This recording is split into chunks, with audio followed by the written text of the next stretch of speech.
Hai, kembali lagi sama saya, host anda dalam rancangan The Zik Digital. Okay, this is our first podcast episode.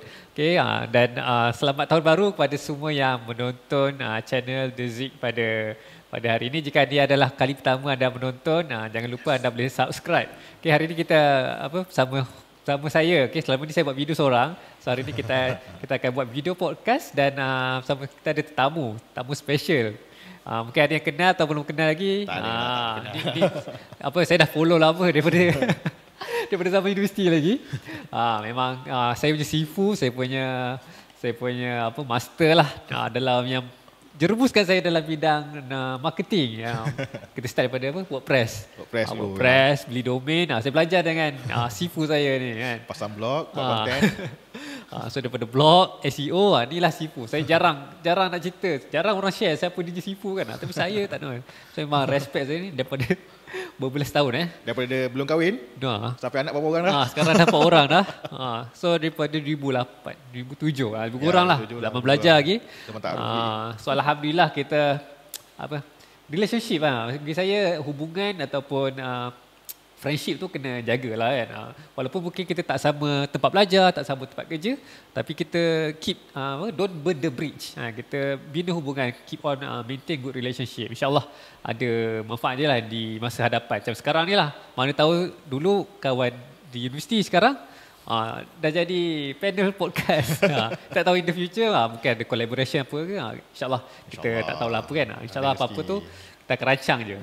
Okey, so tanpa membuang masa, anda semua bukan nak dengar saya celoteh saja. So kita akan, hari ini kita special sesi podcast episod pertama tahun 2024.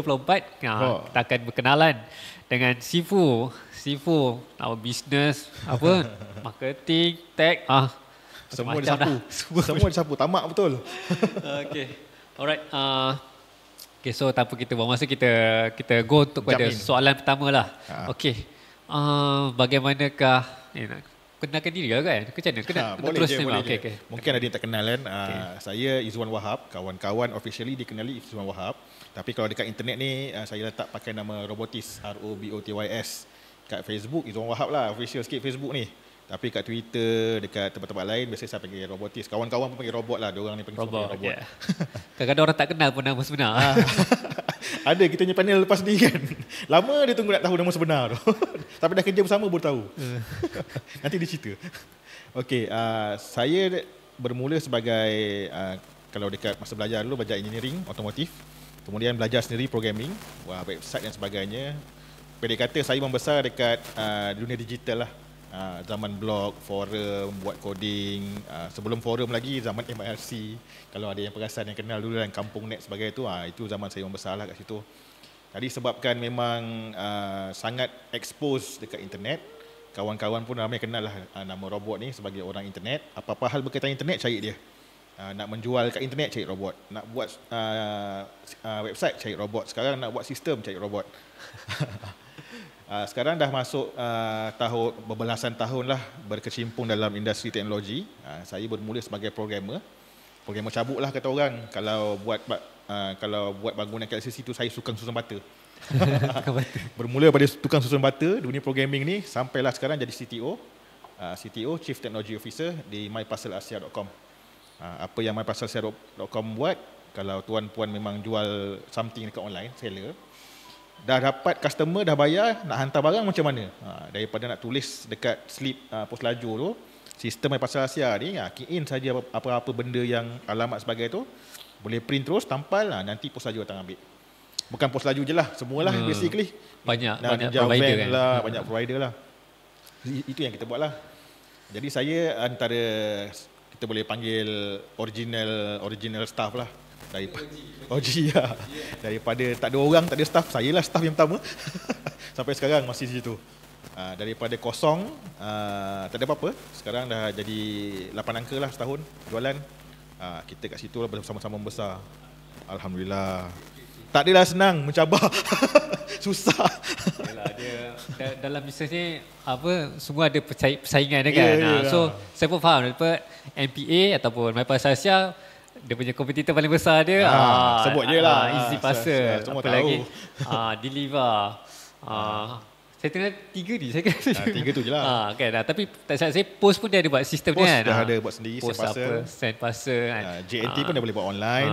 Selepas kita besar, memang semua courier pun dah start ke online. Jadi kita memang sangat mencabar lah bisnes ni. Bukan senang lah. Saya masih ingat, saya dulu pun pernah juga jual produk secara fizikal. Produk fizikal kan, memang jenuhnya nak menulis. Menulis pakai tangan. Walaupun satu kan, menyampah betul sebab kita orang digital, kita orang type. Lepas tu lepas tulis nak kena beratur dekat pejabat pos. Kalau tak tulis siap-siap, dah satu hal lagi. Kalau yang cekap tu dia dah tulis siap, dia drop je lah kan. Tapi dengan saya tahu lah dengan dah ada sistem yang lebih canggih ni, saya sukalah sebab kurier datang collect dekat kedai kan. So kita dah tak beratur dah kan. Okay, so mari kita kembali pergi kepada topik utama kita. So tadi tu intro je dulu. So kita akan tengok topik utama iaitu bisnes kan, trend bisnes kat Malaysia ni. I think dalam kita dah buat bisnes for the last 10 years contohnya kan.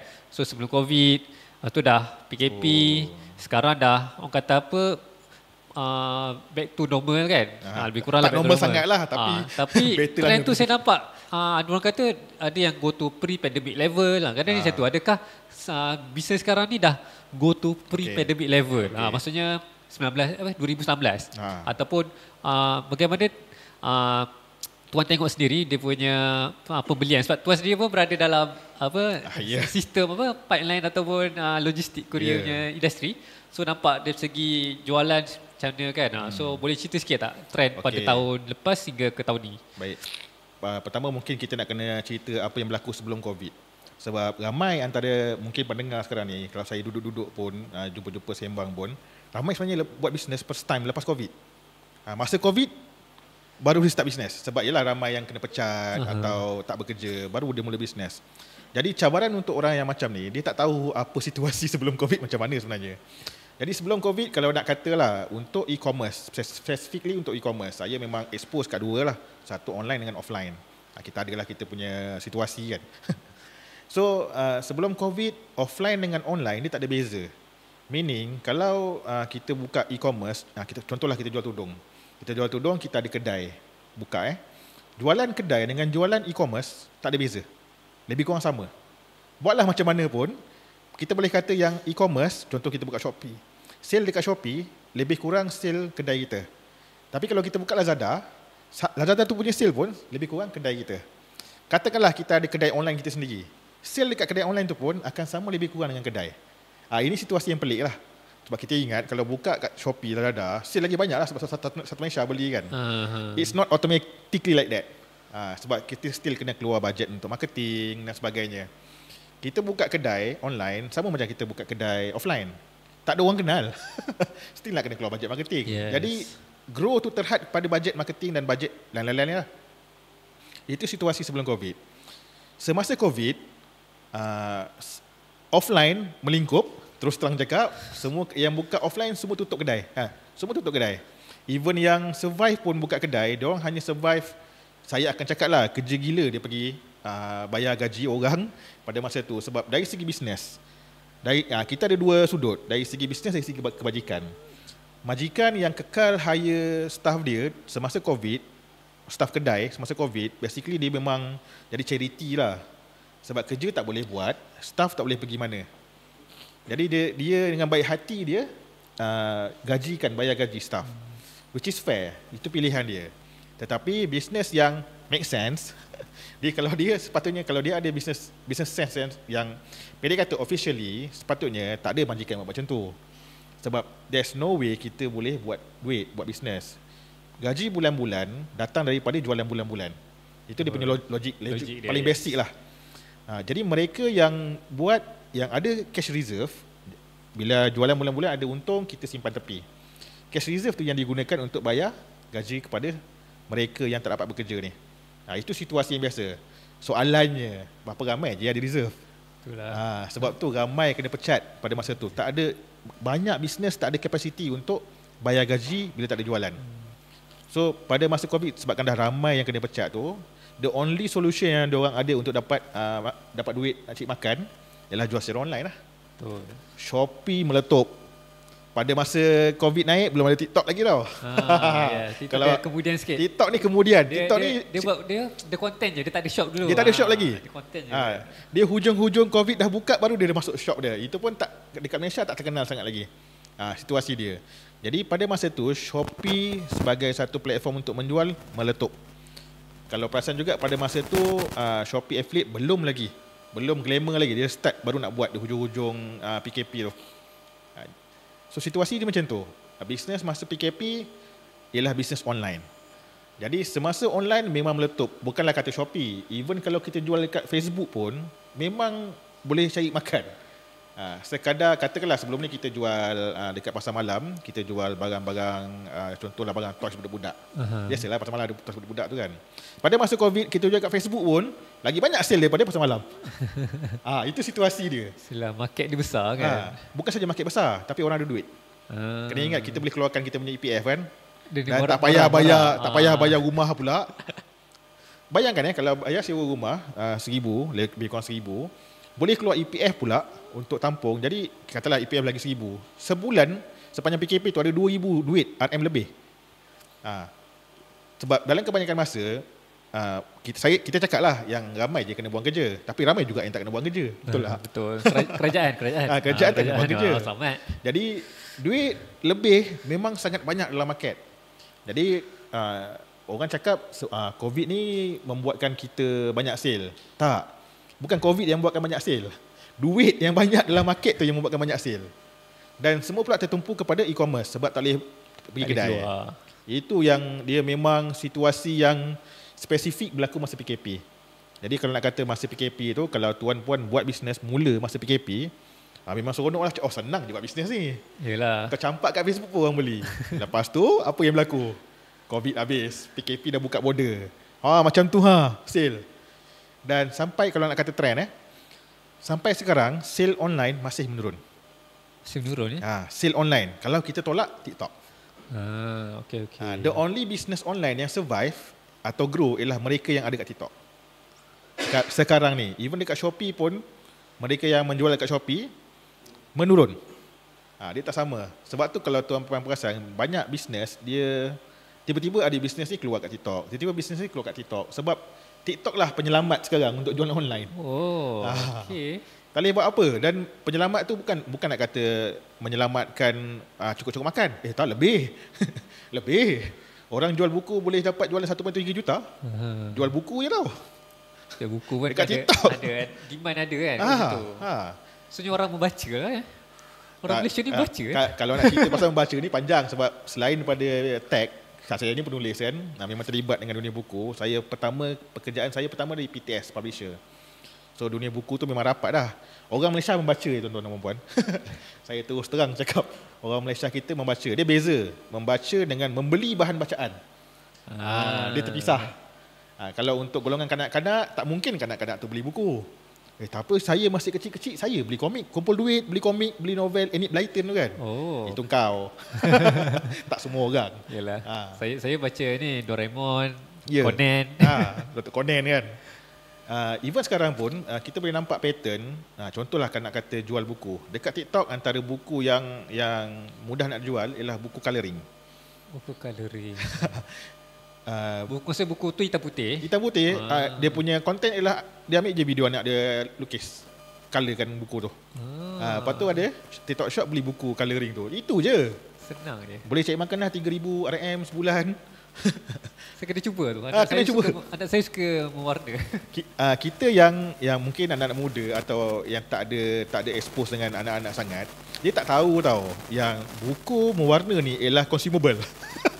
Anak takkan nak tengok colour buku yang sama yang ada calik sikit. Dia mesti nak buku baru. Beli buku lain. Sebab tu kalau pergi kedai buku, buku colouring antara benda yang ke depan. Sebab dia kira consumable. Dia bukan beli sekali, dia beli banyak-banyak judul. Dan sebab tu juga kalau tengok pattern buku colouring, dia akan keluar satu set. Kalau Hello Kitty, full Hello Kitty lah semua kau. Daripada ABC Hello Kitty sampai membaca Hello Kitty, dia akan keluar satu set macam tu. Dino, kalau budak-budak remaja, dinosaur dengan kenderaan, wajib diorang di-expose macam tu. Itu contohlah tentang buku. Situasi sekarang macam tu. Kalau jualan di selain daripada TikTok, semua merudum. Tetapi nak kata macam mana, kita dah nampak pattern merudum tu dah berakhir. Dia dah, kita panggil dah bottom dah. 3 bulan, 4 bulan, bermula bulan 9 macam tu lah, dia dah start flat. Flat maksudnya dia dah takkan pergi lagi bawah dia lah. takkan bawah lagi dah. So adakah itu dah kira dah pre-pandemic ataupun dah post-pandemic? Dia dah, kita dah masuk, dah nak masuk kepada post-pandemic lah. Kira macam dah nak stabil balik lah. Dah stabil balik. Okay. Dia punya, yang menariknya, kita stabil pada angka tahun 2019. Kalau orang nak kata adakah kita dah kembali kepada pre-COVID, kita dah hampir. Kita dah hampir dah. Yang mana bermaksud, yang saya anggap saya fokus lah. Lepas ni kita akan ada kemeriahan kembali untuk orang yang menjual dekat Facebook, untuk orang yang menjual di WhatsApp, orang yang menjual di Shopee, semua akan kembalilah kemeriahan tu. Angka yang kita nak tengok ialah raya ni nanti. Jualan online untuk raya ni nanti macam mana? Kalau dia lebih daripada tahun 2019, alhamdulillah. Lebih dari erti kata benda yang kita buat tahun 2024 sama je, marketing ke, bajet semua tu sama macam tahun 2019 dan hasilnya sama. Itu yang kita expect.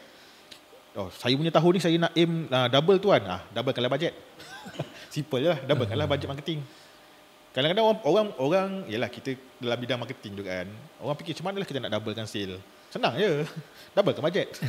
apa yang kau selalu orang takut nak spend kat marketing kan. Memang dan kebanyakan nak kata takut tu sebab tak tahu nak cakap apalah. Sebab even orang yang season pun dah lama biasa menjual, biasa berniaga pun, dia orang tetap ada masalah bila spend duit marketing, dia orang nak expect sale banyak ni. Itu sangat salah. Saya bukan cakap dekat tuan lah, saya cakap kat kawan-kawan yang mendengar ni, dia dah tahu dah. Kita dah build in dalam dia. Duit marketing yang kita spend, contohlah kita keluarkan bajet marketing tahun ni 2024, staff datang kita, bos, bajet kita tahun ni 15,000. Sebulan 1,000 lebih sikit lah. Okay. Jadi sale berapa kita target? Sale kita target lebih sikit betul lepas. Lebih 50%. So 1.5% lah increment. Kenapa tak double? Then kena double lah bajet marketing bos. Tak apa kita double kan, contoh. Tapi dalam otak bos apa tahu? Aku keluar 15,000, aku naik 50% sale. Sama. Salah, tu salah kan? Sebab apa yang aku dah keluarkan untuk bajet marketing 15,000, dia akan burn, terbakar. Tak jadi apa dah. Dia jadi duit, tak jadi duit, lain cerita. Lain cerita. Bajet marketing kita kena bakar, barulah team sales ada traffic masuk untuk dia close. Itu dia punya game. Jadi kita tak boleh tengok direct duit marketing kita bakar jadi duit berapa RM. Tak boleh tengok direct. Kita boleh perhatikan tapi jangan letakkan kepercayaan. Dia tak berkait sebenarnya.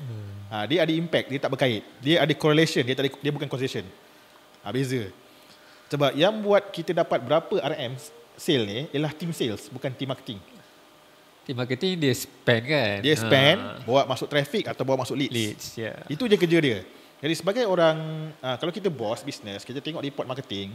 Kalaulah kita minta dekat kita punya marketing punya leader kan, bagi saya report berapa bajet dah keluar, berapa sale masuk. Itu dah salah. Dia tu memang bukan job scope. Bukan job scope marketing kan? Job scope marketing ialah bulan ni berapa kau dah spend, berapa traffic kau bawa masuk.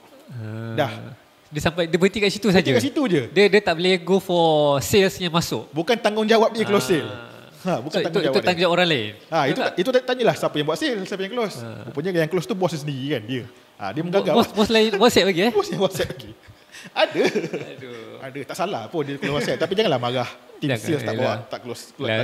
Bos tu laju ke nak reply WhatsApp satu kan? Itu in general. Ada situasi yang team marketing bertanggungjawab pada atas sale. Itu ialah exception. Tapi again, you are not the exception. Orang lain punya exception, itu orang lain punya case. Kebanyakan kita punya case, kita spend marketing 15,000, 15,000 tu akan burn. Burn jadi apa? Jadi traffic. Dia akan burn jadi awareness. Dia akan burn jadi lagi ramai orang tahu. Itu fungsi duit marketing tu. Daripada ramai orang tahu jadi duit, itu kerja team sales. Sebab tu kalau orang tanya kita, mana satu kita nak buat dulu? Nak buat team marketing dulu ke nak buat sales dulu? That's a wrong question. Contoh macam kau nak cakap dekat anak kan, baby kau nak lahir kan, kau nak mana yang tumbuh dulu, kaki kanan ke kaki? Mana boleh? Dia kena serentak. Dia kena dua-dua. Okey, sikit-sikit naik sama-sama. Itu yang bawa betul. Saya suka pakai kaki kanan kaki kiri ni. Senang. Dia senang nak faham Senang kan. nak faham. Dia memang saya nampak lah dia kebanyakan mungkin ada business owner yang bila dia engage dengan marketer, dia expect jualan tu pun meningkat. Ya tak salah dengan syarat kita tahulah kita bagi saya macam ni lah. Dia bila spend marketing tu kita ada data kan. Kalau dia pernah buat sebelum ni, kita boleh gunakan tu sebagai benchmark lah. Benchmark atau history data dia ada. Tapi kalau ni kan adalah first time dia buat marketing. So bila saya tanya berapa kos pelik sebelum ni, tak ada data kan. Okay, so itulah, itu pun dilema saya jugalah bila nak bila nak bila saya bila berhadapan dengan business owner, dia tak pernah buat marketing berbayar kan. So dia tak ada expectation. So bila dah biasanya saya akan kita kena educate kan. Kerja penat lah nak educate tu. Dia sebab biasanya nak mengajar tentang metrik marketing dan macam mana funnel function ni, kita ada bengkel kita sendiri.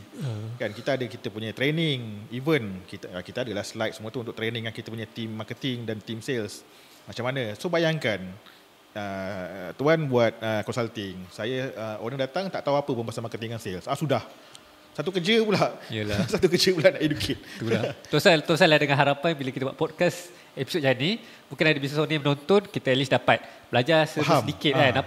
Apa on the other side, apakah pengalaman ataupun jangan belajar sikit-sikit, belajar habis. Belajar habis. Dia kira teaser tu kan. At least kita tahu apa yang dilema sebagai marketer ataupun dilema business owner, nak dahulukan yang mana. Okay, so kita akan berhenti sebentar untuk rehat dan kita akan sambung dalam episod seterusnya dan selepas kami berehat. Lepas pesanan penaja. Okay, macam mana penaja je kan.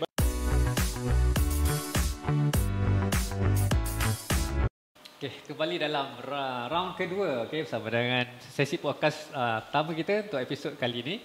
Bersama host anda adalah kali ini dan juga kita tetamu kita saudara Robot. Okay, Tuan Robot ataupun okay, so untuk sesi round kedua ni kita nak sentuh bidang kepakaran kita punya panel, iaitu bidang tech. Okay, so apa yang saya lihat lately dalam industri tech di Malaysia semakin membangun lah compare to 10 years ago, which is kita dah ada banyak tech startup yang terlibat dalam e-commerce, payment gateway, courier dan terbaru buy now pay later, macam-macam lifestyle, apps, e-commerce dan macam-macam dah kan. Okay, so saya nak tanyalah kita punya pada tuan, how do you see, adakah perkembangan yang bagus kepada tech di Malaysia dengan kita dah ramai developer kan. So adakah Malaysia jadi boleh jadi macam Silicon Valley ke contohnya kan. Okay, what do you think? Soalan adakah Malaysia boleh jadi macam Silicon Valley Jadi soalannya sukar. Sebab Silicon Valley dia ada, pertamalah Silicon Valley sekarang ni tengah trend down tau. Oh ya ke? Dia it's not going up lagi lah. Dia orang dah sampai peak, so tengah bottom down lah. Jadi second, Silicon Valley ni sebenarnya satu konsep. Kenapa saya kena cerita Silicon Valley dulu, baru kita boleh faham kenapa Malaysia takkan boleh jadi macam Silicon Valley. Dekat Silicon Valley ada dua konsep besar. Satu, ada surplus of manpower technical. Kita ada ramai programmer, engineer dekat Silicon Valley. Sebab apa? Silicon Valley ni pusat kepada pemprosesan chip dan juga defense punya kontraktor. Sebelum dia jadi tech punya Silicon Valley, dia adalah defense contractor punya tempat. Orang sains dengan engineer memang ramai kat situ. Second, sebabkan dia juga ada tempat defense contractor, duit bersepah kat situ. Ramai engineer yang sanggup jadi, kalau dah setahun kau punya gaji $1 juta, apalah sangat 200,000 untuk kau invest dekat budak-budak ni buat app. Itu situasi dia. Ekosistem dia. Itu ekosistem dia. Soalan saya, adakah Malaysia macam tu? Tak. Malaysia saya boleh katalah tahun 2019 2018 tu barulah kita ada jumlah programmer yang signifikan lah. Macam mana kita tahu, sebab bermula 2020 ni gaji programmer dah stagnan. Kalau kita fresh grad keluar, jangan haraplah gaji 3,000 lagi dah. Gaji dia mungkin 2,500, sama macam engineer biasa. Itu tandanya programmer dah ramai. Masa saya keluar, walaupun saya punya gaji sikit, saya kerja first time sebab saya bukan grad engineer, grad programmer. Tapi saya tahu masa keluar, kalau you are a programmer, memang degree programmer, keluar gaji tak kurang 4,000 fresh. Sekarang 2,500 je. Again, tanda programmer dah ramai. dalam masa yang sama, ya, pendek kata kita dah ada talent pool yang ramai, yang besar, yang banyak. Problem dia masih lagi kepada duit. Kita tak ada investor macam Silicon Valley. Investor personal, kita panggil angel investor. Personal yang dia punya duit kat tangan lebih, dia jutawan lah basically. Dan jutawan tu pula, dia ada duit sejuta untuk dia spend, bagi-bagi kat budak-budak ni. Kau nak buat app apa? App health. Ambil kau 200,000 buat. Tak ada. Dekat Malaysia, untuk dapat, kita panggil grant, duit seed money tu, melalui grant macam MDEC, Magic, dia agensi tau. Pengalaman saya dengan diorang ni pada masa itulah, pengalaman saya is not, tak positif lah. Nak kata negatif, teruk sangat, tapi tak positif lah. Susah nak proof ke? Tak ada.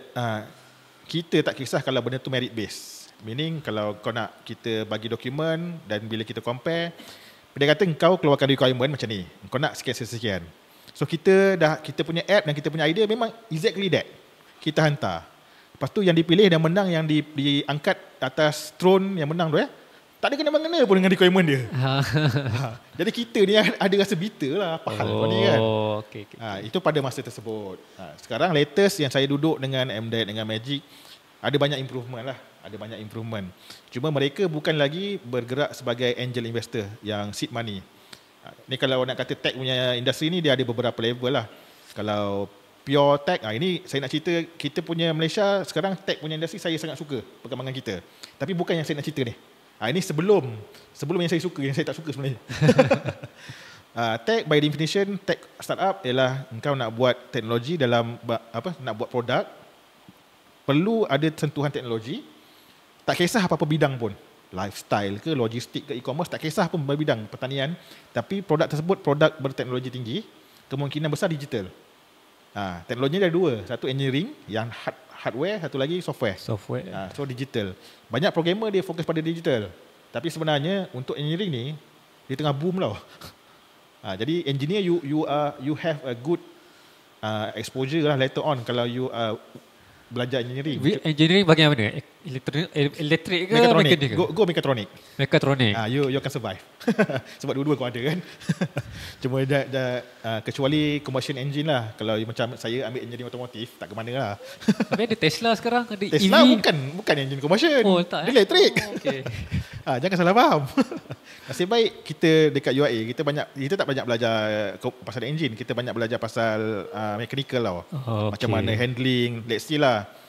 Saya ingat lagi kita orang punya training nak buat engine. Assignment dia ialah, okay, you need to design a vehicle yang kena angkat 18 tan melalui curam di slope. So now, you design. Macam mana nak design kenderaan macam tu? Tayar nak berapa? Tayar nak besar berapa?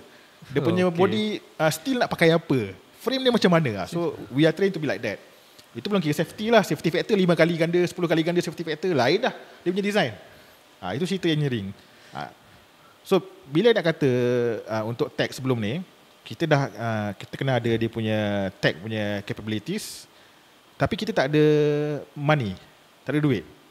Pendek kata pada masa sebelum ni, investor dekat Malaysia ni, dia orang bengong sikit. bengong sikit. Aduh. Sebab dia orang bukan investor. Investor ni, engkau letak duit, aku nak ownership. Ada saham lah. Ada saham lah. Ada a portion of your company is mine. Tak kisah. Dan angel investor tak banyak. Angel investor dia akan letak dalam 5 angka RM, duit USD ke RM ke, dan dia akan ambil dalam 10% ke 15%. Angel kira banyak lah. Lepas tu kita akan ada next ialah Series A. Angel akan bagi seed money. Lepas tu Series A. Series A ni, Angel ni basically dia nak ambil untuk dia buat prototype. First round. Angel dia akan nak duit tu untuk dia buat product market fit. Angel punya duit dia akan guna untuk proof concept. Yang dia nak buat ni feasible. Contoh aku nak buat app untuk orang mengandung. So dia nak kena ada mock-up, dia nak kena pergi turun padang, nak tanya orang yang mengandung sebagainya, dia perlukan duit. So angel investor akan bagi duit untuk proof concept. Kemudian kita ada series A untuk create the product, tapi belum tentu terjual lagi. Maksudnya memang spend je lah, tak ada. Memang spend je, tak ada revenue. Tak ada revenue. Okay. Kita nak panggil, contoh kita perlukan 100,000 untuk hire 10 orang programmer, develop app orang mengandung tu, dan kita try jual. Sampailah berjaya jual. Jadi kebanyakan programmer yang menjadi founder, dia tak sedar duit Series A tu dia kena belah-belahkan banyak-banyak supaya kalau dia try jual app yang pertama tak jadi, dia still ada budget untuk app yang kedua. Variation dia. Okay. Ini kita belajar lah lepas kita gagal dulu kan. Whatever budget you have untuk business, kalau produk tu baru, tak pernah ada tak pernah ada niche, kita nak create niche tu, jangan spend semua untuk produk yang pertama. Kena bagi-bagikan 10 ke, bagi 5 ke, supaya at least kalau yang pertama gagal, kita ada budget untuk buat yang kedua dan ketiga. Ni yang kita panggil lean startup tu. Lean startup. Okay. Habis Series A, bila kita dah jumpa product market fit, kita dah jumpa app yang memang orang download, kita tak payah spend marketing pun, dia viral. Now you are on product market fit, baru pergi Series B untuk grow. So Series A belum ada produk, Series B produk dah ada. Dah ada orang beli. Dah ada orang beli. Kita panggil product market fit lah. Dah ada orang customer, ada kalau produk lifestyle dah ada ratus-ratus ribu orang download. Kalau produk B2B biasa dah ada 5 orang customer, 5 orang klien. Kita dah consider ada traction lah. Baru nak kejar ke Series B. Series B ni akan start 500 ribu ke 1 juta lah. Sebab spend duit banyak dekat marketing sekarang, nak bina team sales. So pendek kata, Series A kita nak develop team programmer. Series B kita nak develop team marketing dengan sales. Dan baru pergi Series C kalau tak cukup lagi Series B tu. Tak cukup lagi? Tak cukup lagi. Kita nak grow global pula. Kita pergi Series C. Itu benda yang dan kemudian lah last kali ending dia ialah kita IPO. IPO public lah. Public lah. So public akan beli saham-saham kita atau saham-saham pemilik saham sekarang lah. Kena ingat sampai ke IPO tu, kita sebagai founder kadang-kadang saham kita 10% je. Daripada 100% ke kecil kan, sebab dah ada shareholder ambil. Dekat US ada satu case, satu yang saya tahulah dengan podcast itu hari. Dia kerjakan bisnes dia sampai ke billions tau, valuation, exit, IPO billions. Tapi sebagai founder, dia dapat dekat dia 3 juta je. 3 juta dia daripada billions? Daripada billions. Punyalah teruk dia punya, dia panggil dilution. Dia cairkan saham itu sebab terlalu banyak dia buka investment. Itu dia punya ni lah. Drawback dia lah drawback kan. Dia. So itu yang saya cerita ni dekat US, dekat Silicon Valley. Dekat Malaysia, angel investor tak wujud. Lepas tu yang Series B ni, Series A ni dia jadi bank. Sebab apa? Dia datang, okay, aku nak saham, aku nak ada seat sebagai chairman dan juga kau wajib bayar balik 5 tahun kemudian dengan interest 5%. Itu bukan investor, itu banker. Macam loan macam loan lah. Kalau nak loan, baik aku pergi bank RHB ke, lagi murah. So ada masalah kat situ. Dan kita tak boleh nak marah pun. Sebab apa? Pada masa itu, mereka yang memegang geran ni ialah orang daripada banker, daripada background bank, bukan background investor. So dia pakai je template loan dia tu, dia jadikan dia katakan inilah template investment. Tak logik. Saya tahulah sebab bukan satu saya dapat term tu, banyak tak dapat dulu. Kita tengok ni mengarut apa. So itu kira cabaran lah. Cabaran dekat Malaysia. Dekat Malaysia ni kalau nak macam ekosistem Silicon Valley tu macam mustahil untuk ada sebab kita tak ada angel investor yang kaya raya yang ni kan. Yang kebanyakan melalui agensi kerajaan ataupun bank. Dan dan masuk kepada sekarang. Saya sangat happy dengan perkembangan teknologi sekarang lah. Sebab ia memang fit dengan kita punya environment. Iaitu kalau perasan kebanyakan tech startup yang baru, mereka semua bootstrap. Tak ada investor pun. Buat sendiri semua. Duit sendiri. Refinance rumah, dapat duit 500 ribu, okay, buat startup free. Itu kalau nak tahu. Basically, ramai macam tu. Maksudnya sekarang, dulu kalau kau nak buat startup, sebab kita tahu angel investor tak ramai. Jadi kalau sebelum COVID, you ada startup, most likely kau bukan orang macam akulah, B40, M40 ni. Family kau mesti orang kaya-kaya sebab family kau akan bagi support, jadi angel investor. Kita tahulah tanya bila company start 2017. Dah boleh agak dah. Duduk kat mana bangsa? Okey. Tahu dah. Tapi sekarang banyak bisnes yang macam M40 kan, dia ada rumah, dia refinance rumah dia buat startup. Ada dah. It's not pelik. So angel seed money dah settle. Nak pergi ke Series B, perlukan duit untuk expand marketing. Untuk expand marketing, banyak grant yang government ada untuk hal-hal marketing. Kalau kita kilang nak kena expand kita punya barang, tekun ada. Mesin semua kan. Mesin semua. Itu memang banyak lah kan. So itu tak ada masalah dah. Kita dah masuk series B tu banyak yang kita dah boleh kata okey lah. Dah start masuk situ, kita series A tu kita boleh senyum sikit. Sebab produk dah ada, so lebih mudah nak ni kan. Ya, menariknya lagi, kebanyakan tech punya produk sekarang, dari duit yang untuk angel investor tu, dia tak sampai separuh pun sebenarnya. Budget sebab macam cakap tadi, programmer dah murah. Untuk saya spend, keluarkan produk sampai terjual, dah tak macam dulu, dah murah. Bukan nak kata hire programmer dah murah, nak outsource pun dah murah. Jadi mereka boleh ada duit lebih lagi untuk start pump marketing. Dan again, sekarang nak buat digital marketing sangat senang. Kita punya budget RM10 untuk buat FB ads dulu dengan sekarang, atau Google Ads atau digital marketing, sekarang lagi banyak impact berbanding sebelum ada FB ads katakanlah. Tahun 2015 pun. Sekarang dah ada banyak option untuk kita start buat marketing. Sebab tu sekarang nak kata environment memang sangat menarik lah untuk buat punya tech. Tech as in produk kita teknologi. Tapi kalau dah masuk kepada SaaS, software as a service, subscription service ni dah cerita lain. Ini dah commercial punya engine lah. Kedai kata kita punya offer. Sebab market tempatan dia masih lagi dengan aku bayar one time, aku dapat forever, lifetime kan? Forever. Macam saya pun, kalau nak kata beli software Adobe Photoshop CS7 dulu kan, CS2, dengan Adobe Photoshop sekarang, yang cloud tu, baik aku beli yang CS2 dulu. One time je kan? One time je bayar, tak bayar dah setiap bulan. Dulu, Microsoft Word, kita bayar sekali je adik-adik. Sekarang kenapa setiap bulan, setiap tahun nak kena bayar 365? 365 tu setiap hari kau kena bayar. Mengarut. Itu behavior dia. Mungkin lagi 10 tahun adalah behavior subscription tu, sebab budak ni semua dah biasa dengan subscription kan. Sekarang belum lagi. Sebab tu dia sangat mencabar nak buat tech product, tapi commercial dia sebagai dalam bentuk subscription. Itu yang nak cakap, kita berjaya crack the code SaaS tempatan dengan subscription. Tapi ada twist lah. It's not purely subscription lah. Kita panggil metered subscription. Kau bayar apa yang kau guna. Instead of kau bayar satu amount, kau pakailah banyak mana pun. Itu macam, jadi kalau nak katakan saya punya masa pasal Sia ni, dia punya method dia ialah sign up, boleh buat consignment tu yang nak print tu lah. Tapi sebelum print dia top up. Prepaid kan? Dia prepaid punya model. Top up RM20, RM50 sampai ke RM10,000. Makin mahal, makin murah lah per consignment tu dapat. Biasalah kan diskaun MOQ. So itu modelnya.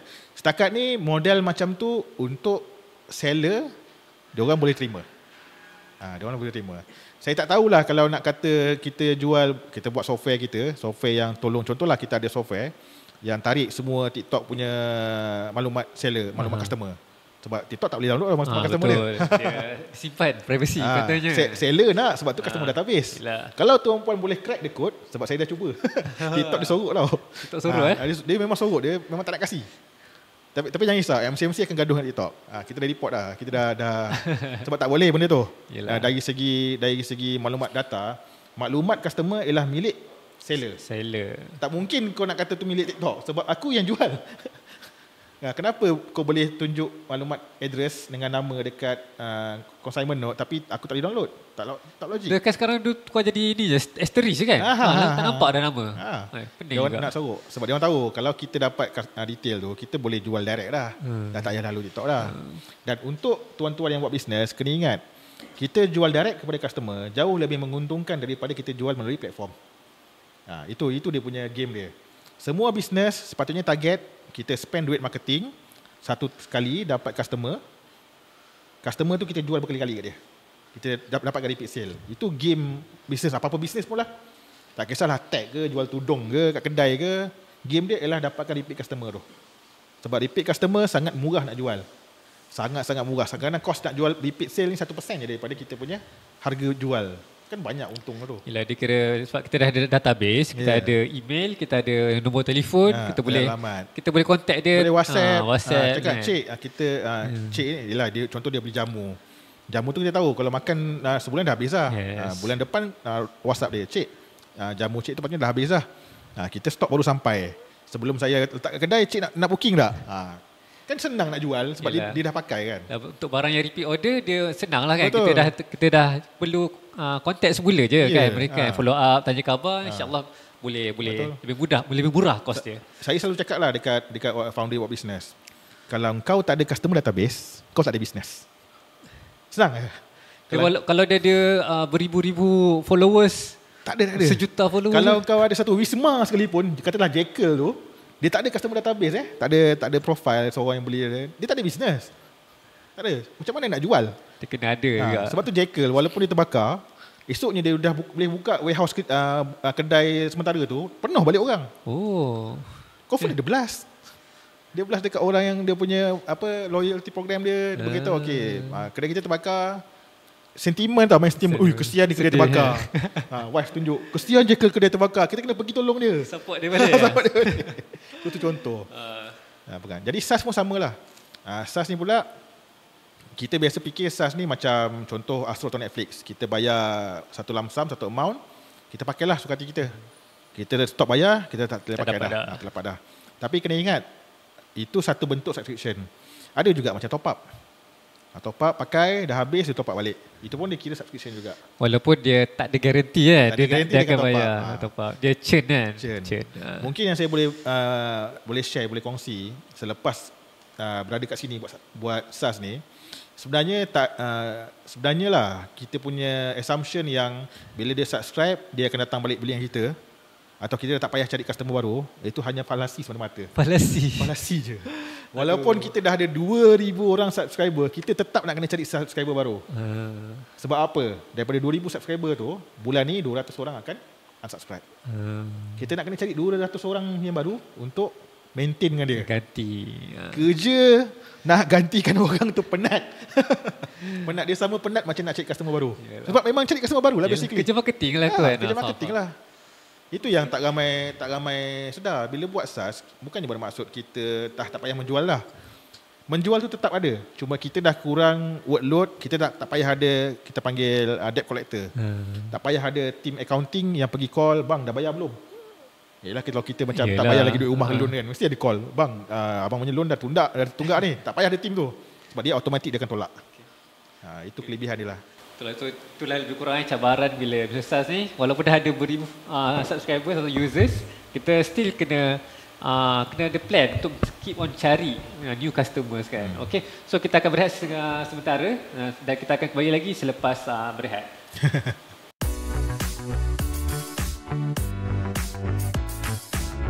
Okay, kembali lagi dalam round ketiga. Okay, round akhir bersama dengan trainer kita dalam episod podcast The Zik Digital Podcast pada 2024. Okay. Bersama saya, host anda, adalah kali ini, dan tetamu kita Tuan Robot ataupun Tuan Robot ataupun Tuan Izwan. Okay. Untuk round ketiga ni kita ada soalan khas. Okay, soalan special. Kita nak tanya pasal industri freelance kat Malaysia. Freelancer. Ya, kan nak kahwin lagi ke? Okay. Khas sangat soalan dia. Itu kalau kahwin ni kita tak boleh masuk ni. Kita kena masuk channel. Okay. So kita tahu lah freelance ataupun pekerja bebas kan, pekerja bebas.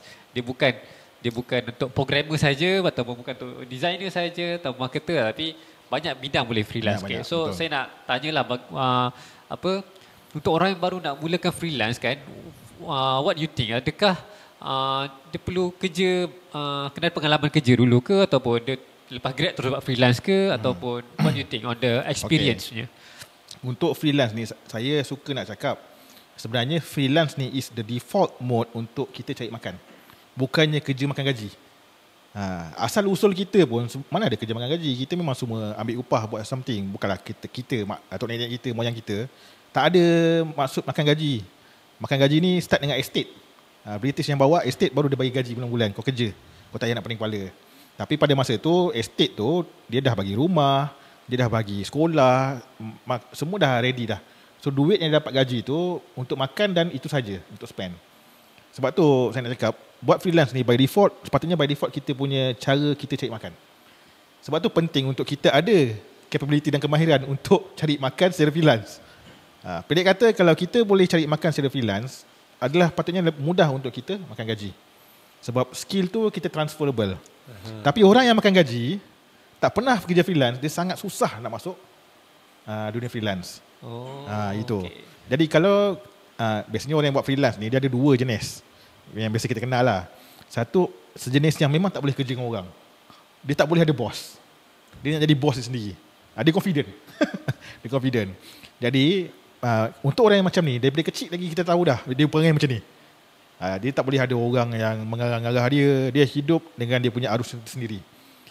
Orang macam ni saya minta tolonglah freelance. Jangan kerja dengan orang. Dia menyusahkan bos tak.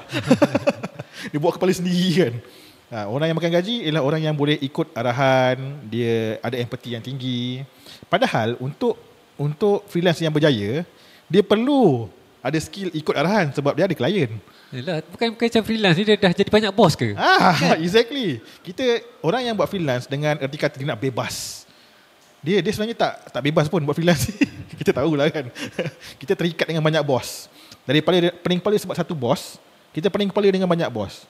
Kena ingat, makin banyak bos, makin besar kemungkinan untuk dapat bos yang tak bagus. Tapi kalau kita kerja makan gaji, seorang bos ni tak bagus, cari kerja lain. Atau minta tukar department. Kan dia senang. Sebenarnya kerja makan gaji lagi senang daripada freelance. Tapi dalam masa yang sama, kerja makan gaji dia punya komitmen, terikat dia.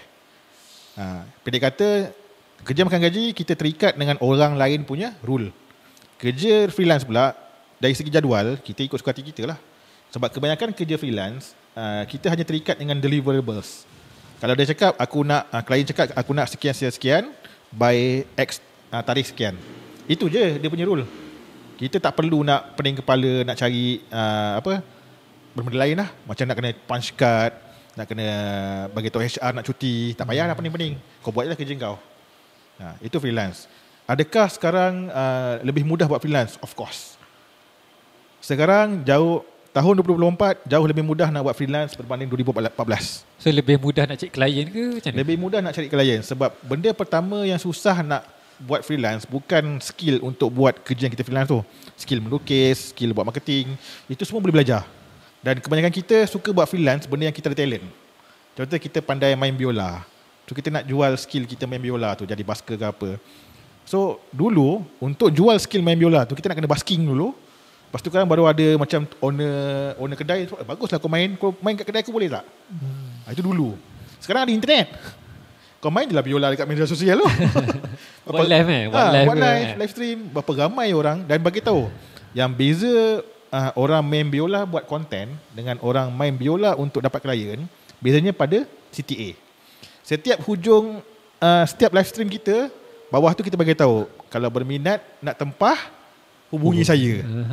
Itu je beza dia. Dengan kalau dia main bola sekadar nak berhibur atau nak menghiburkan orang, dia tak ada benda tu.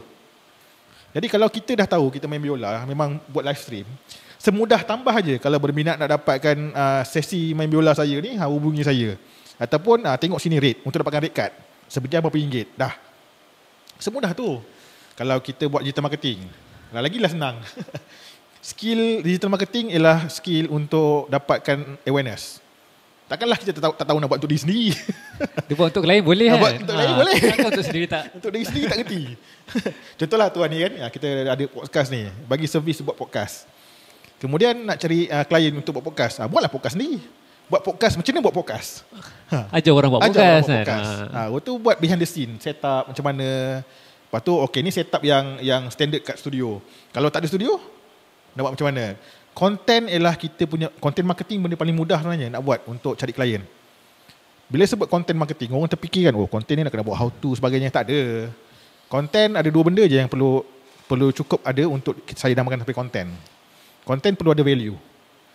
Ada value Dan kemudian konten kena ada karakter. Maksudnya siapa yang brand lah jenama tu. Kalau kita freelance nama Dizik, kena ada dekat konten tu ada orang nampak nama Dizik tu. Kalau tak dalam konten, dekat profile page nama mesti ada. Kedua ialah value. Konten kita kena ada value. Value ni apa? Value ni ialah gabungan dua benda. Satu ialah hiburan, atau valuable, atau utility, atau knowledge. Saya panggil utility atau hiburan. Kalau dengan konten kita ni dia dapat something yang dia boleh utilize, dah ada value dah. Ataupun kalau dia dengar konten kita, dia terhibur, dia lupa. Hiburan ni sebenarnya ialah definisi dia, kita buat dia lupa masalah dia. Contoh dia tengah sakit gigi, dia tengok konten kita dia gelak, dia lupa dia sakit gigi. Itu hiburan, itu menghibur kan. Tapi lepas tu sakit balik kan? Sakit balik. Sebab tu kalau perasan cerita horror bawah kategori hiburan tau. Okey. Walaupun menakutkan. Walaupun dia menakutkan. Sebab apa? Kita lupa kita sakit gigi. Okey. Bila kena kejar hantu kan, takut. Lupa lah masalah dia apa. Sebab tu horror bawah kategori hiburan. Sebab tu hiburan tu definisi dia ialah buat kita lupa masalah kita. So dua tu je. Kalau konten tu ada dua benda tu, dia bernilai dan juga dia ada brand kita, dia dah jadi konten. Whatever yang kita post, gambar sahaja, walaupun gambar tu tak ada kena-mengena dengan servis kita. Benda ni Akif Azizan selalu buat. Akif Azizan ni kawan-kawan kita juga lah. Dia buat digital marketing. Sekarang buat launching program lah. Dia ajar orang macam mana nak launch kita punya produk. Kalau follow dia punya Facebook, dia tak pernah post, jarang lah. Kalau dia buat konten, biasa je, sangat biasa dia post. Gambar tu tak ada kena-mengena pun dengan apa yang dia tulis. Tak ada kena-mengena. Out of context lah. Out of context. Sebab pada mazhab dia yang saya pegang lah, gambar tu tujuan dia adalah untuk buat orang stop scroll. Bukan menjual. Tak semestinya menjual. Orang stop scroll dah, sudah, cukup dah. Dia letak gambar anak ayam, gambar anak dia terjatuh, gambar pelik-pelik lah, gambar kasut, gambar kaki tak ada pakai kasut. So itu dia punya behavior dia. So pendek kata, nak buat freelance sekarang mudah lah patutnya. Okay. Berbanding kita dulu nak kena buat blog pula. Oh, rindu zaman blog. Okay, so seterusnya kita nak tengok isu terbaru, bukanlah isu dia, iaitu benda ni mungkin berkaitan dengan kalau yang baru kita kerajaan lancarkan, iaitu padu. Bagi saya sangat mengejutkan sebab padu kan. Selama ni saya tahu kerajaan biasanya dia akan open tender, dia akan cari vendor kan, kena daftar MOF lah kan, kena masuk bidding tender semua untuk dapatkan projek kerajaan. Dan saya sendiri terkejut lah kan bila Menteri Ekonomi Rafizi Ramli dia kata semua ni menggunakan tenaga pejabat awam. Bagi saya selama ni saya terfikir juga, pejabat awam ada yang reti programming ke kan? Selama ni bukan outsource je ke kan? Projek-projek yang besar-besar kan? Ataupun tubuh satu syarikat baru bawah MOF, lepas tu syarikat tu yang dapat projek contohnya kan? So bagi saya, what do you think of this kan? So sebab bila kita tengok pun bila dia launch 2 hari bulan Januari, dan orang nak register tak dapat register lah, ada bug macam-macam lah, ada security password lah kan. So orang kata produk tu tak ready kan. So dia macam pelik lah. Mungkin kebanyakan orang rasa pelik kan. Kenapa kerajaan launch benda yang ada masalah kan. So what do you think of this? Okay, mungkin topik ni kita buka sebab merujuk kepada saya tweet lah sebenarnya. Yes. Mungkin bila letak tweet kat sini kan, saya tweet tu. Saya tweet apa? Saya cakap Padu Padu team, you've done a great job. Sebab ramai orang kutuk-kutuk ni. Tapi saya tweet, Padu, you have done a great job. Dalam keadaan, sebab apa saya punya justification, dalam keadaan tight line, deadline yang sangat tight. Untuk tag punya produk, 6 bulan ialah timeline yang sangat padat. Lebih-lebih lagi untuk scope produk yang macam Padu launch. Sangat laju lah. Even kita yang ada experience pun, sebab kita vendor juga kepada projek-projek government, beberapa projek government lah. Mana ada 6 bulan? setahun dah biasanya baru proper timeline. Jadi that's satu benda yang bagus. Yang kedua, macam tuan cakap, tak tahu pula ada programmer dalam kerajaan. Saya kenal, saya aware lah sebab kita memang ada kerja, dan juga saya mewakili banyak join web. Join web ni satu tempat, satu event untuk programmer berkumpul. Banyak je geng-geng government punya developer present. Sebab Join Web ni kita present apa yang kita buat pada tahun tersebut. Macam-macam, JPG punya team datang, present sebagainya. Teknologi yang orang pakai ke depan. Bukannya masih dulu, kita lagi old school. Saya pakai PHP lagi. Macam tu. Mereka ada capacity tu. Cumanya untuk tim Padu, saya yakin this is first time. Mana-mana tech team pun, kalau diorang first time launch produk, memang akan ada banyak benda yang terlepas pandang. Banyak. Kita dah lalui benda tu. Banyaklah Twitter yang cakap tadi, ada isu password, ada isu IC, ada bug kenapa tak buat test, tak. Pengalaman saya kenal Rafizi Ramli, mungkin dia dah tak ingat, saya pernah kerja sama dengan dia. Mungkin dia tak ingat. Lama dulu, sebelumlah jadi apa-apa, masa sampai saya give up lah, macam tu. Mereka buat kerja guna skop dan proses kerja yang proper, macam kita vendor yang buat kerja. Sebab kalau dia orang bila kerja dengan vendor, dia orang akan ada proses, ada UAT development, UAT ni user acceptance test, unit test. Sebelum launch tu ada 4-5 test lah, pen testing. Pen testing ni untuk kita hire vendor kena hire orang luar untuk cuba hack software tu. Itu panggil penetration testing. Benda tu kena buat sebelum kita deliver, handover. Benda tu ada. Dan so janganlah cakap semua pakar-pakar security, netizen pakar security kan, oh dia tak buat pen test. Kau sebut sedap. Mana boleh, government dia ada dia punya requirement. Confirm dah buat. Tapi kenapa masih ada security issue? Ini saya nak cerita. Kenapa walaupun dah buat macam-macam test masih ada isu? Saya sambung tweet saya tu, saya beritahu. Production issues will only be discovered masa production. Production ni kita dah launch lah. Sebelum production kita ada testing.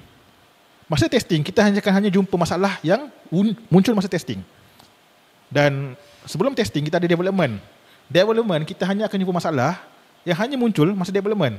Tak mungkin kita akan nampak masalah masa production. Sebab apa? Sebab kita dah lalu semua kan, dah tahu. Masa development yang guna software tu developer. Tu pakai dia orang developer lah. Dia ada dah banyak assumption dalam kepala dia. Assumption yang paling utama ialah requirement yang sebelum sampai ke developer ada requirement tadi. Jangan keluarlah nak kena buat apa, nak list semua tu.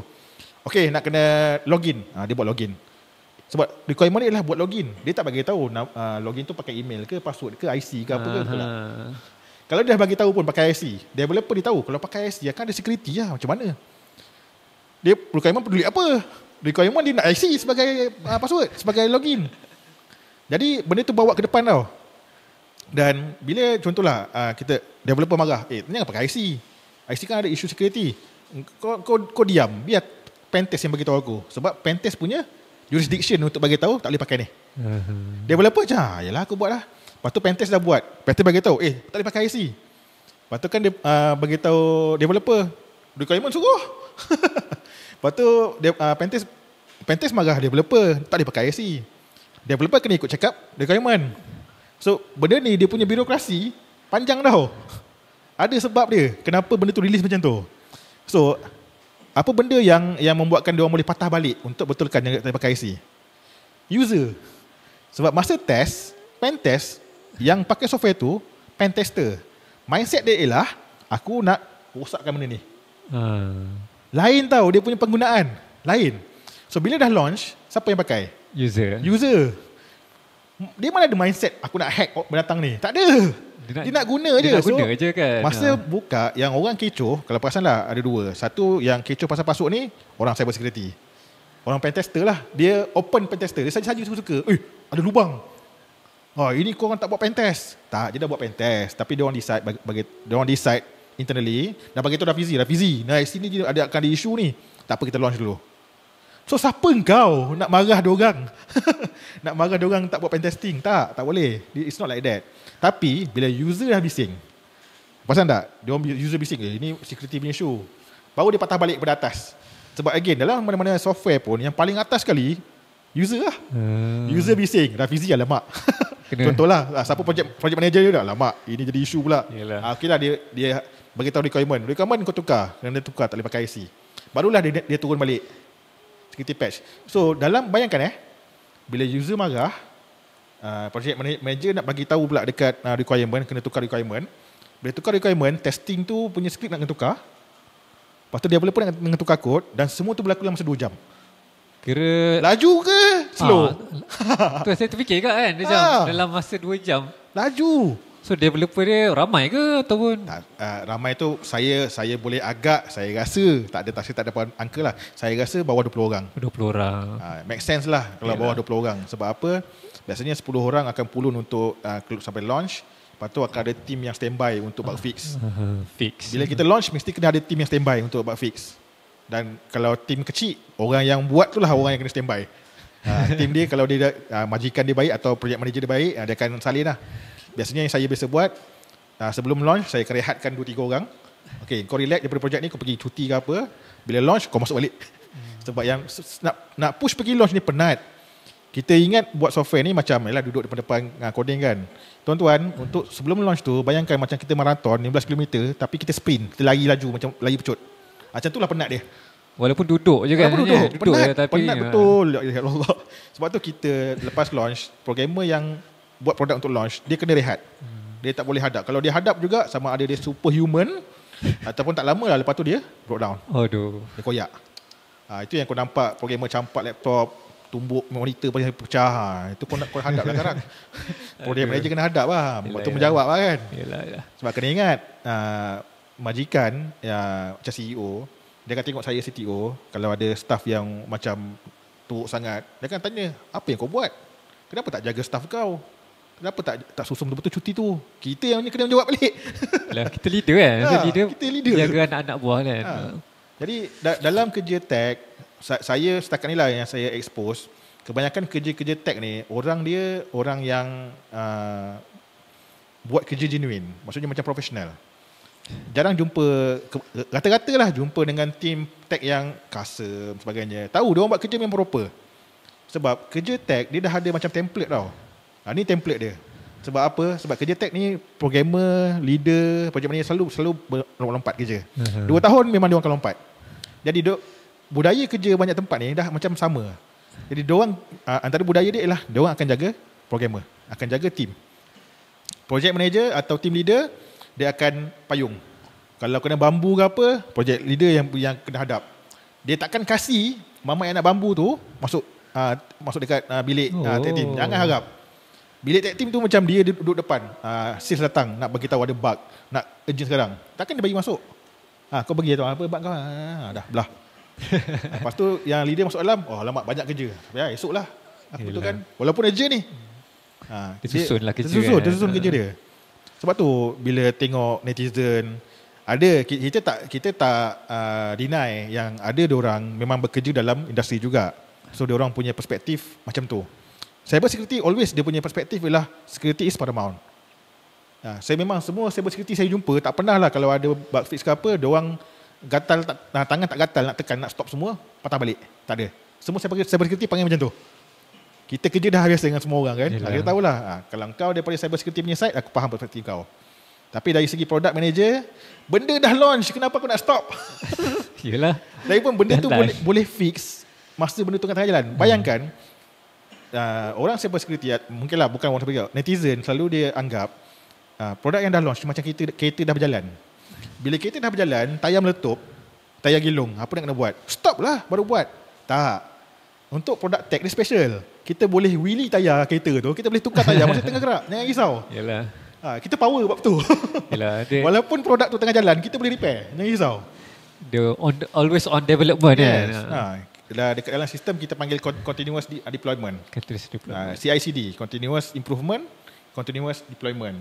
Maksudnya kalau ada bug, software tu tengah jalan, kita boleh buat patch dia, tembak masa tengah jalan. User tak tahu pun benda tu kita dah fix. Tak tahu dia refresh, dah elok. Itu kelebihan sistem website. Lainlah kalau kita download software tu macam Adobe, Photoshop semua tu. Ada bug, kau kena download baru. Sama jugalah dengan app telefon kan. Yes. So, dia update je kan. Semua dia update dia. Update dah auto. Jadi jangan risau kalau ada bug atau security issue. Memang kita akan fix. Yang penting pada sistem macam ni ialah pasukan tu. Adakah dia orang ada willingness untuk hadap dan siap dengan cepat. So untuk tim padu, tip top. Benda security 2 jam dia boleh settle. Okey sangat dah. Kalau bayangkan kalau dia pakai vendor. Macam projek-projek yang lain. Berminggu lah Segala proses tu, vendor ni perangai dia simple je. Lagi lama dia hold setiap, sebab kebanyakan vendor untuk changes atau fix kebanyakannya akan dah masuk dalam bajet. Kalau changes lah, nak tukar warna kadang-kadang, nak tukar flow, itu tak masuk bajet tau. Dia kena charge. So dia orang akan charge per man days. Man days ni ialah berapa orang yang buat, berapa hari dia orang ambil masa. So kalau changes tu besar, contoh nak pakai 2 orang, waktu masanya 7 hari. Boleh tak cepat sikit? Boleh lah, 4 hari aku pakai 3 orang. So dah 3, bukan 3 man days, dah jadi 3 kali 4, 12 man days. Dia akan charge 12 man days, 1 man days RM1,500. Cost lah. Cost lah. So untuk vendor, dia punya unit ialah man days, bukan hour. So apa yang berlaku, user bagi tahu ada bug. So team support akan bagi tahu vendor ada bug. Dia takkan buat hari tu. Dia akan buat esok. Baru boleh charge 1 man days. Lepas tu pula lagi banyak man days, lagi banyak dia boleh charge. Buat apa yang nak buat esok? Baik aku buat minggu depan. So menarik lah kan. In the way bila kerajaan sendiri dia ada capacity internal, benda yang nak isu-isu bug ke ataupun security ni boleh disettlekan dalam masa yang cepat dan the way dari segi ekonomi dia lebih menjimatkan. Betul. Itu satu benda. Tapi kena ingat ada reason kenapa vendor lagi bagus daripada internal. Ada situasi dia pula. Contoh benda tu ada conflict of interest. Dia kena pakai vendor third party. Dia tak boleh contoh saya tak pastilah ada kes macam ni ke apa. Nak panggil orang untuk buat account forensik atau audit software untuk buat audit accounting. Dia tak boleh suruh orang accounting tu buat. Yalah, konflik konflik. Jadi ada situasi yang third party penting, ada situasi vendor lagi penting, ada situasi vendor lagi jimat. Sebab kalau benda tu buat one time habis cuci tangan, vendor lagi jimat. Sebab apa? Sebab team internal fokus pada maintenance. Biasanya team IT internal government dia fokus pada maintenance. Software yang dah launch, dia nak maintain. Server yang dah pasang, dia nak maintain. Sebab ramai orang lupa, bila buat tech, kita bukan buat sekali cuci tangan. No way. Kita ada maintenance. Dan maintenance tu pula ada specific skill set. Bukan semua orang boleh buat maintenance. Programmer tak boleh buat maintenance. Sistem admin yang pasang server, yang set up server, yang susun server, yang strategize, kita panggil architecture. Sistem architect, dia tak boleh maintain. Orang sistem arkitek boleh susun, belum tentu dia reti nak set up. Nak pasang networking semua tu belum tentu dia boleh. Tapi dia tahu kalau server ni letak kat sini, dia boleh handle capacity banyak ni. Dia tahulah pengalaman dia kan, kiraan dia ada formula semua. So yang set up cerita lain. Yang set up ni pula mungkin dia tak minat nak maintain sebab dia jenis minat nak set up.